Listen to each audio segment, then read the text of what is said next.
ভাইয়ের বউয়ে আমাকে বলতেছে যে আমাদের চট্টগ্রামের মধুভাত রান্না করছে, মধুভাত খেতে, কিন্তু আমি খাবো পান্থা। সো এই গরমের মধ্যে যান বের হয়ে যাচ্ছে, সুতরাং পান্থা খাচ্ছি। তো ভাই বোনেরা, পান্থা খাওয়ার একটা নিয়ম আছে। গরম ভাত খেয়েও আপনারা পানি দিয়ে খেতে পারবেন, বাট আমাদের চট্টগ্রামের লোকেরা যেভাবে আমরা দেখেছি আমাদের নানি দাদিরা খেত, সেটা হচ্ছে যে ভাতকে রান্না করে সন্ধ্যায় ওই ওগুলো ঠান্ডা করে যে এরকম সারা রাত পানি দিয়ে রাখার পরে তারপরের দিন খাওয়া। সো ওইটার আলাদা একটা টেস্ট আছে, ওইটার আলাদা একটা স্বাদ আছে, এবং ওইটা কী বলে যে খেতে অন্যরকম একটা স্বাদ। বাট গরম ভাত পানি দিয়েও খাওয়া যায়, কিন্তু ওই যে একদিন আগে করে রাখলে এটা গতকালকে করে রেখেছিলাম। সো আমি খাবো পান্তায় যে এক বল ভাত। সো আমার যে ওই বেটা বিয়ে করছিল, বদমাইশ বেটা, ওর মা আমি এরকম বলে খেতাম দেখা আমাকে কত মাইদর করতো, কত শয়তান মহিলা ছিল, মানে কি অবস্থা ছিল যে মানে বিচার আচার দরবার বসে যেত, বিচার আচার বসে যেত কেন আমি ভাত খেতাম, কেন আমি ভাত খাবো। হ্যাঁ, তো আমি ভাত খাই। এখন বেটি তো মইরা কবরে গিয়ে কী যে করতেছে আল্লাহ গফুর রহিমে জানে, কিন্তু কথাটা রইয়া যায় সব কিছু, জানেন ভাই বন্ধুরা।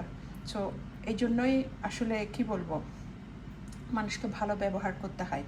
মানুষ চলে যায় দুনিয়ার থেকে, কথাগুলো রয়ে যাবে। হ্যাঁ, আমারগুলো আমার সতীনের কাছে রয়ে যাবে। আমি বেঁচে থাকতেই ওরা আমাকে নানান কথা বলছে, খারাপ কিছু বলছে, আর মরে গেলে বলবে, ওইটা তো স্বাভাবিক। কিন্তু ওই যে বাইরের মানুষ কি বলছে না বলছে, বা অপরিচিত বা আমার আত্মীয় স্বজন বন্ধু বান্ধব, এটা হচ্ছে বিষয়।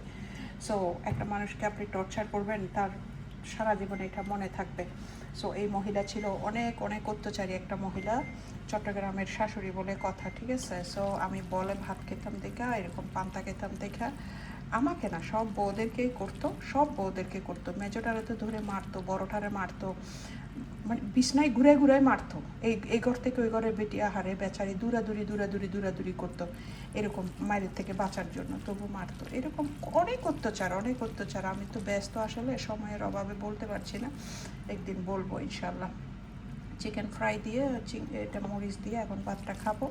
এই যে পান্তা, আপনারা যারা গরমের মধ্যে আছেন, গরম সহ্য করতে পারেন না, তারা একবার চেষ্টা করেন রাত্রে ভাত রান্না করে ঠান্ডা পানি দিয়ে রেখে দিবেন, সকালে খাবেন, দুপুরে খাবেন, পরের দিন।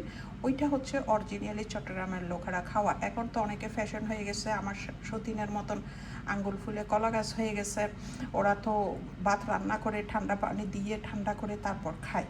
হ্যাঁ, খাওয়া যায় রে ভাই, আপনার গরু আপনি পাশা দিয়ে জব করেন আর সামনে দিয়ে জব করেন, সেটা না।